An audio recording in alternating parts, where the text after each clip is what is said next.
in collaborazione con Ascotrade, luce e gas, energia dalle nostre mani.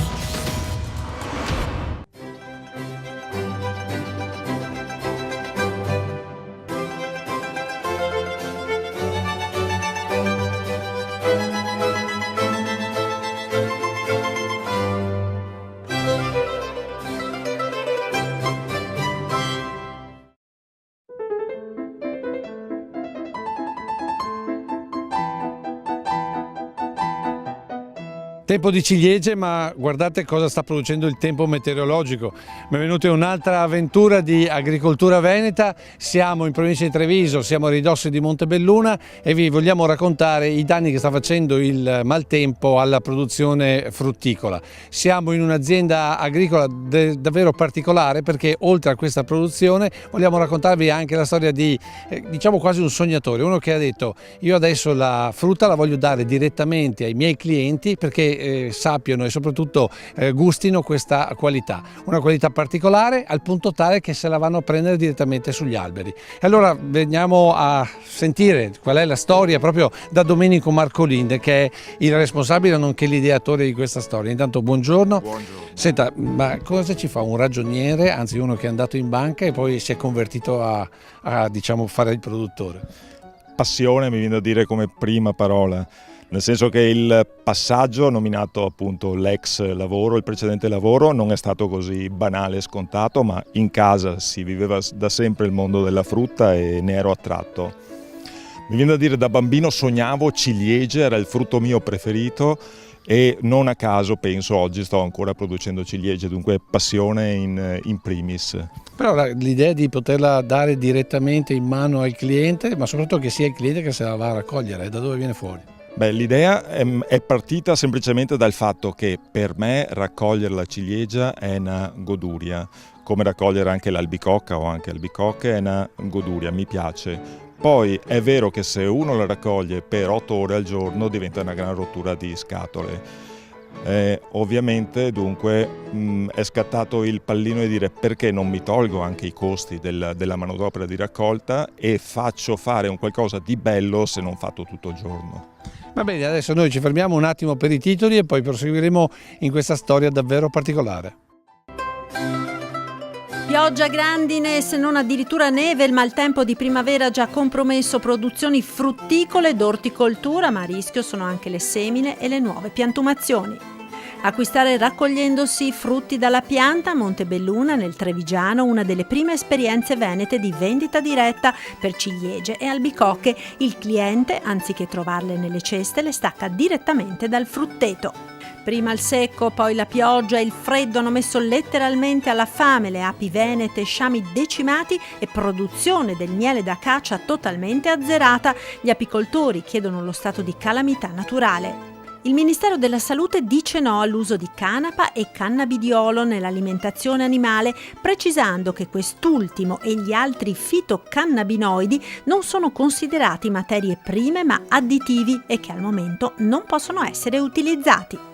La filastrocca dell'incollarina nel suo eterno soppressar accanto alla cucina economica. Franco Grespan ci racconta come le nonne stiravano camicie e calzoni quando non c'era l'energia elettrica.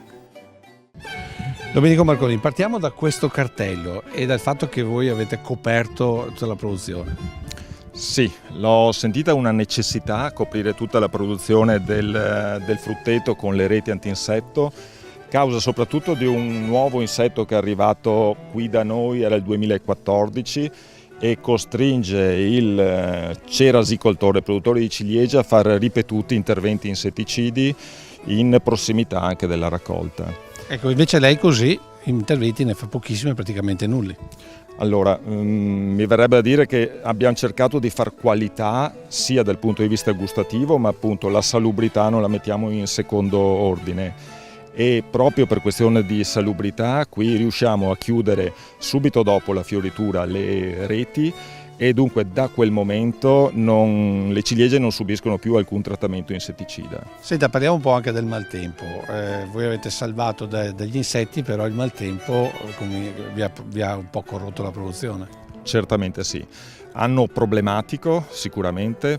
Partiamo volendo dalle varietà tardive che sono con una scarsa produzione perché ha piovuto continuamente quando erano in fioritura. Andando sulle varietà più precoci, che sono queste dove siamo adesso, che hanno subito continue piogge che hanno fatto sì che, nonostante i teli, perché sono tutte coperte da telo, alcune varietà sono quasi non raccoglibili. Sarà da decidere se appunto dedicarle a un mercato particolare, a marmellate eccetera, ma ce ne sono tante di rotte. Altre varietà si sono salvate, però non è sicuramente un'annata facile. Secondo lei quanto perderà di produzione? Se parliamo delle precoci, credo che un 50% se ne sia andato con il cracking, ripeto, nonostante i teli. Questo comunque nasce per anti-insetto. Abbiamo visto che non avete fatto la perimetrazione, ma l'avete fatto proprio filare per filare. Quanto vi è costato? Posso dire tanto, è costato tanto economicamente, ma tanto soprattutto anche nella manodopera, per tirare i teli, per tirare le reti, ma anche movimentarle.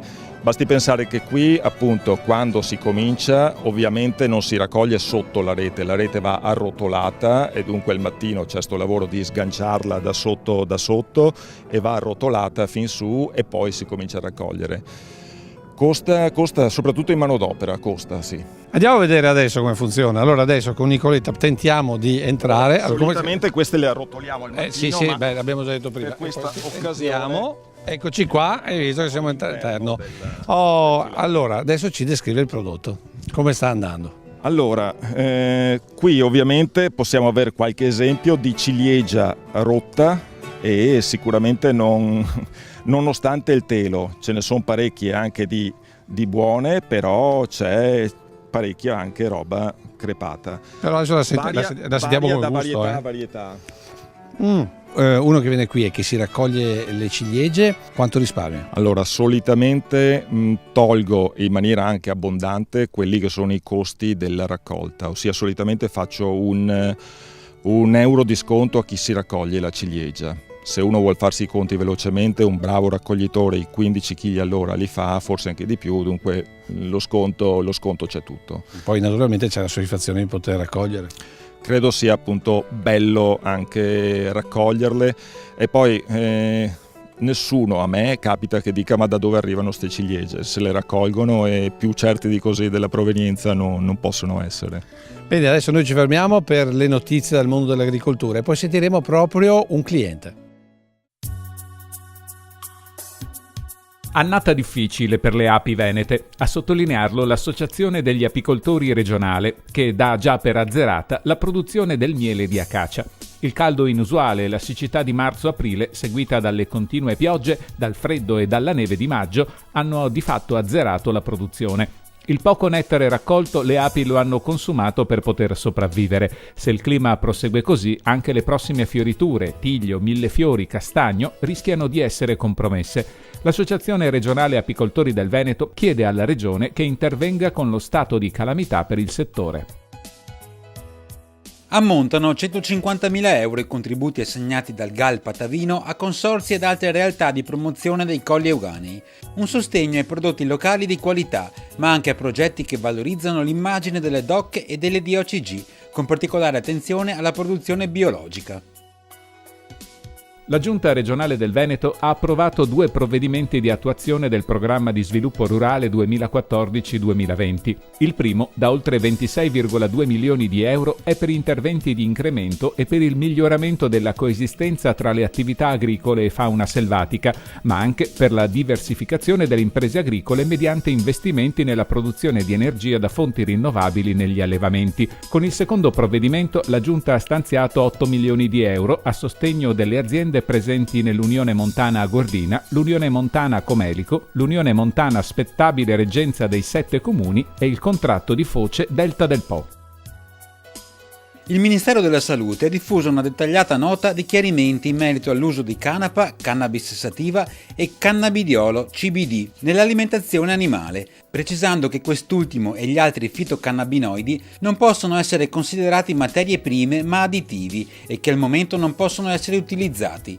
La nota ricorda inoltre che non sono ammessi, come per gli altri mangimi, note pubblicitarie che vantano proprietà farmacologiche, preventive o curative di patologie. Infine ricorda che sul settore ci sono ricerche in atto al campus degli alimenti dell'Università di Bologna. E siamo con chi ha fatto già l'esperienza della raccolta diretta, Mirko Pasqualetto, un cliente. Lei da quanto tempo viene qua? Sono venuto l'anno scorso con mia moglie, che è un amante della frutta e fa marmellate, confetture, è un amante dei dolci in particolare. Ecco, ma come mai siete proprio venuti qua? Cioè, qual è stato lo stimolo? È stato un caso, sono andato da un macellaio, c'era una signora che mi ha descritto il posto, l'abbiamo scoperto perché io sono un ciclista, vado su e giù per Montebelluna e sono entrato e è stata un'avventura perché si entra nella pianta, si scopre quello che è raccogliere le ciliegie come una volta, è come costruirsi un mobile e prenderlo all'Ikea, è tutto diverso, è tutta un'altra cosa. Sotto il profilo del gusto? Indescrivibile. Va bene, adesso noi ci fermiamo per un servizio dedicato alla Coldiretti di Venezia con un anno dal mercato coperto, dal mercato di Campagna Amica, poi un po' di pubblicità e poi continueremo con questo viaggio dedicato alla raccolta diretta dei prodotti della terra.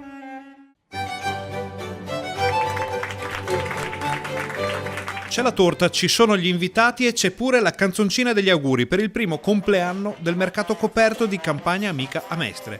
Ma soprattutto ci sono i clienti che arrivano anche da lontano per acquistare i prodotti delle aziende che fanno capo a Coldiretti.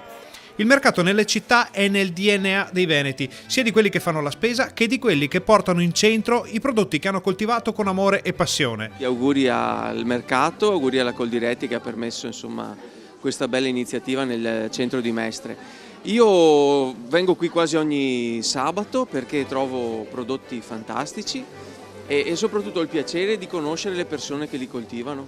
Per ogni cliente contento c'è un operatore soddisfatto per il rapporto che si viene a creare nel mercato. Ci troviamo bene, i clienti vengono a trovarci i giorni che ci siamo, volentieri, è una cosa che fa piacere. In un anno la realtà di Coldiretti in centro a Mestre è diventata un punto di riferimento per la città e per il territorio. La consapevolezza di poter conoscere la filiera al millimetro è un punto di forza per la struttura. E anche gli imprenditori agricoli si rendono conto dell'importanza del progetto.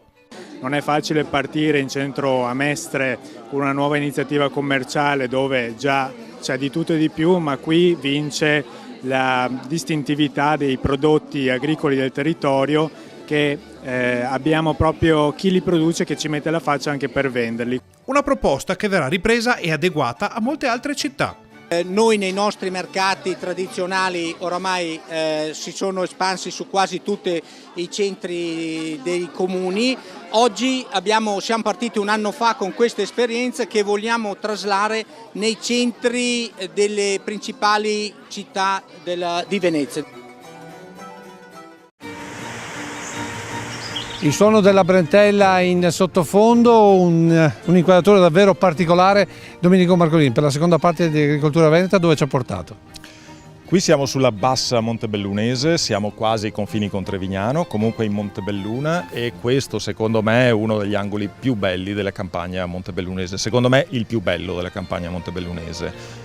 Qui ho la fortuna di avere le albicocche appunto confinanti con questo canale. Quindi non solo ciliegie ma anche albicocche, come mai questa scelta? La scelta è nata dal fatto che volevo offrire appunto un prodotto diverso, come dicevo prima, rispetto a quello che si trova al supermercato. Sulla frutta estiva e sulle albicocche in maniera particolare, riuscire a offrire un prodotto maturato sulla pianta e non staccato 15 giorni prima rispetto alla data di maturazione, si riesce ad avere tutt'altri zuccheri, tutt'altro prodotto. Vedo il cliente soddisfatto. Domenico Marcolin, queste albicocche non sono un po' indietro? Sono decisamente indietro. Queste albicocche sono quelle che vengono mature ad agosto, anche agosto inoltrato. Ecco perché diciamolo chiaramente, le albicocche non è che finiscano con l'estate, di fatto. Di fatto finiscono col finire dell'estate, nel senso che arrivano le ultimissime albicocche a maturare addirittura i primi di settembre. C'è stata una evoluzione varietale, non di questi ultimi anni, ma da 10 anni a sta parte, che hanno portato appunto ad avere varietà nuove che maturano in tarda estate. Ecco che poi è la scelta che avete fatto voi, cioè quella di dire noi diamo sempre prodotto fresco e non prodotto che viene tenuto e stoccato nei frigoriferi. Noi non abbiamo la cella frigo, giusto per capirci, proprio perché non la usiamo, il prodotto sta sull'albero fino al momento della maturazione e poi è il cliente che passa e se lo raccoglie. Ma è proprio vero che arrivano clienti e non ci credono a questa cosa? Beh, sono abituati a un'albicocca che appunto a luglio finisce, però appunto grazie alla ricerca ci sono nuove varietà interessanti. E quindi abbiamo scoperto anche questo. Adesso ci fermiamo un attimo, diamo la linea al nostro Diano Favaretto per i consigli del giardino e poi torneremo a parlare di maltempo. Come vedete il maltempo non sta aiutando certamente l'agricoltura, non sta aiutando l'orticoltura, non sta aiutando la frutticoltura e tantomeno anche il giardino. Rimediamo e andiamo avanti con le stagioni. Qui abbiamo ad esempio degli arbusti da fiori, in questo caso la forzizia che ha fiorito un mese fa, 2 mesi fa, da potare. Andiamo a tirare via rami vecchi. Allora si entra, si taglia, ad esempio qui, come vedete in questa intersezione c'è un ramo nuovo che si è formato. Allora noi tagliamo da qua, tiriamo via la parte vecchia, questo qua chiaramente crescendo l'anno prossimo a febbraio sarà pieno di fiori. Un bel ramo nuovo che sta spuntando, vedete?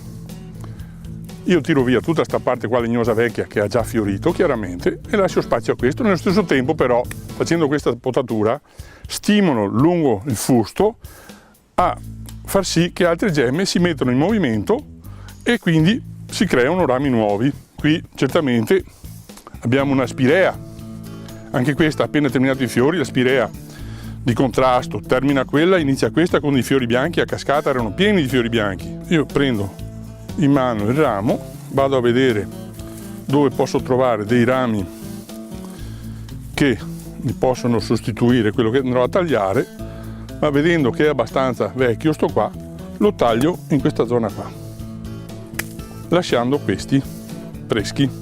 Ecco, vedete, io sto tirando via rami che hanno fatto fiori, lasciando questi freschi, eccoli qua, freschi, che porteranno i fiori l'anno prossimo. Ribadisco ancora una volta che è giusto, è corretto farla in questo momento, la potatura, dopo la fioritura, e questo vale per tutti gli arbusti da fiore. Subito dopo la fioritura potateli. Domenico Marconi, com'è andato invece qui il maltempo? Qui il maltempo purtroppo c'è stata una leggera grandinata, ma leggera grandinata che su un frutto già formato ha fatto danni anche importanti. Ecco, in mano ha 2 tipi ad esempio di... Sì. Qui siamo nelle albicocche e questi sono i risultati di che cosa? Questo è un risultato di una grandinata che c'è stata a fine aprile, stesse date quando c'è stata anche nel prosecco appunto.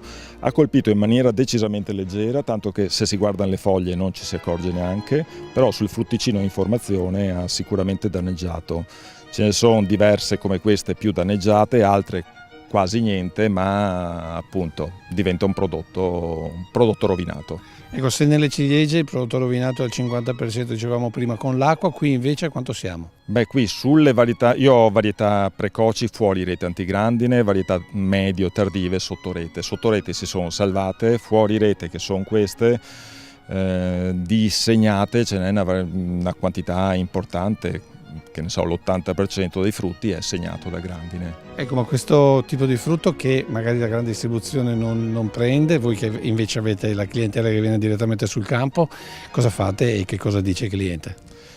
Allora, la grande distribuzione non prende o prende pagandola veramente poco. Esempio, c'è qualche commerciante che mi ha detto dammela che mi interessa, non sono neanche entrato nei particolari del prezzo perché già so dove vanno a finire questi ragionamenti. È un frutto che comunque il mio cliente riesce ad apprezzare, anche perché lo portiamo a maturazione, come già detto prima, eccetera, è un frutto buono e il difettino diventa marginale quando riesce a dare un frutto di qualità. Va bene, proprio per questo adesso noi ci fermiamo e sentiamo le previsioni del tempo con il nostro generale Giancarlo Iannicelli.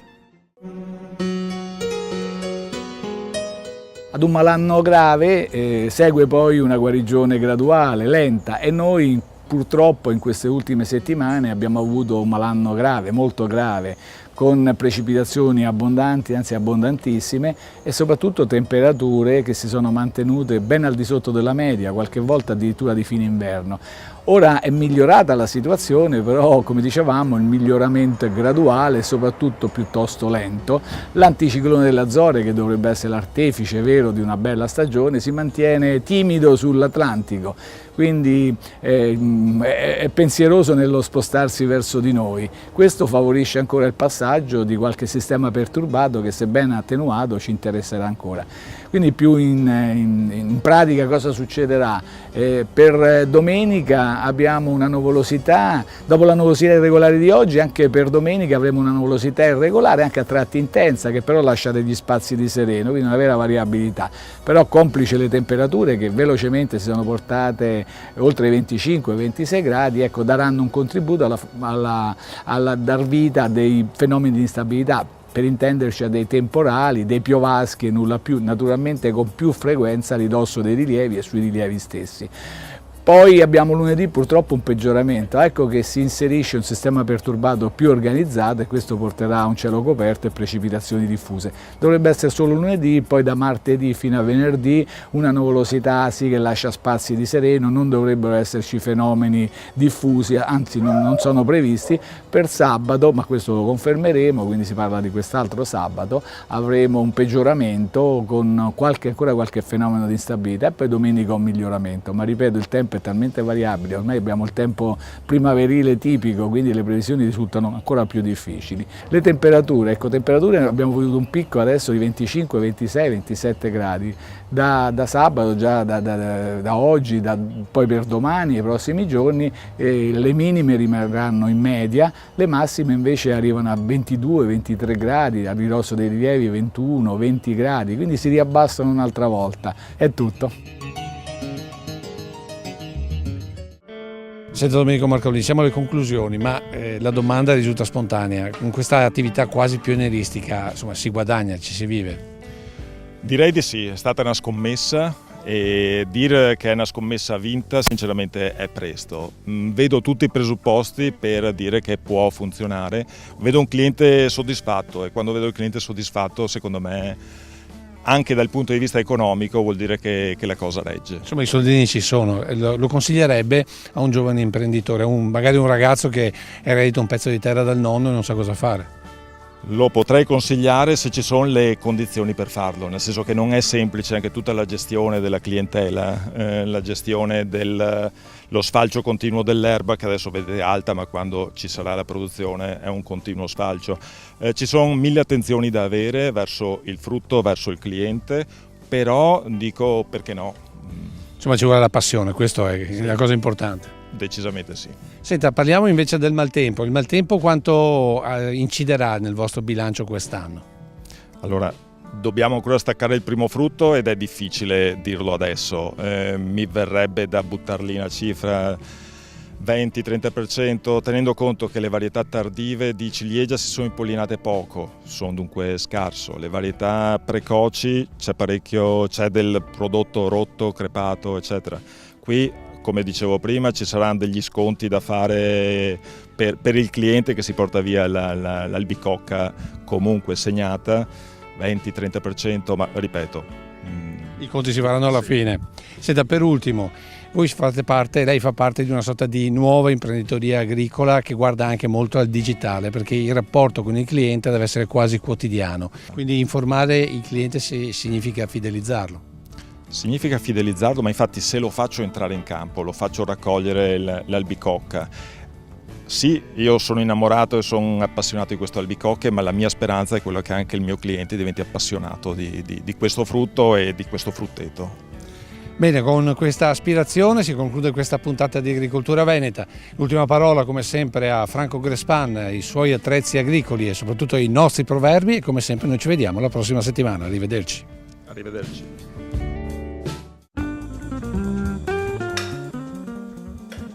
Cari tosati, siamo qua in lavoro, siamo coi ferri da stiro, era importante su una famiglia. E adesso vi faccio vedere anche l'animetta dentro, eccola qua, vedete? E qua con semetti ai femmine, era sempre o due o anche a tre che andava e veniva, messi sopra a cucina economica e che altra stirava e dopo qui si raffreddava e era un cambiamento. Ecco qua, dato che avevamo i ferri da stiro, vi spiego anche due parole in dialetto nostro antico, che tu capisci. El stirar, che diciamo adesso, che sarebbe una volta si chiamava soppressar, e l'incollarina, qui che aveva quei camicie dei paroni, e che aveva sia i coi sia che i polsi grossi, e ora si chiamava l'incollarina, era sempre stirar sta roba pesante, avevo capito. E dato che siamo drio, vedevo una roba che mi contava mia nonna, che io ero tosatel, e mi fa solo l'incollarina, l'incoia e la soppressa, la mena il culo impressa, par guadagnarsi il pan.